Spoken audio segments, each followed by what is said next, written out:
Magandang araw sa ating lahat. Narito tayo ngayon sa Sugod National High School upang makilahok sa ginawa o inorganisahan ng Division of Southern Leyte ang Enhancement Training 2025. Handa ka na ba? Tara, puntahan natin ang ating mga kalahok sa ating Enhancement Training 2025 dito sa Sugod National High School.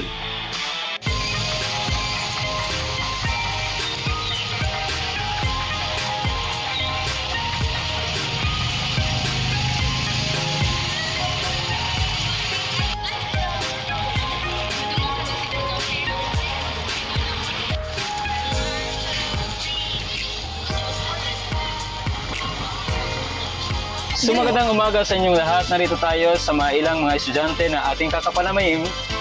Sila po ay ang mga TV broadcasting from San Juan, Southern Leyte. Ngayon po ay kikilalanin natin or aalamin natin kung ano ang kanilang masasabi sa Enhancement Training DSPC 2025. So ano ba yung mga magagandang experience na inyong nakuha during this Campus Journalism Enhancement Training 2025?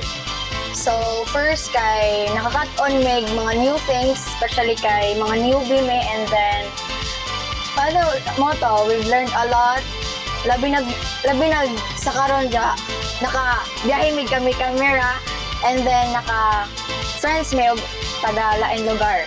Today we are celebrating the importance of performance tasks among our learners, and our DSPC 2025 focus on the inclusivity that everyone can join as long as it is well participated by our parents as well as the other stakeholders.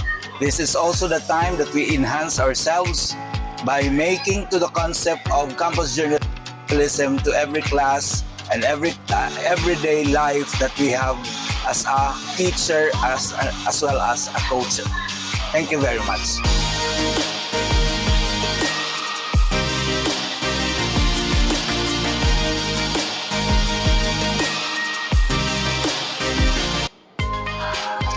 Tiyak na maraming natutunan ang ating mga mag-aaral sa ngayong ginawa ng Enhancement Training ng Division of Southern Leyte.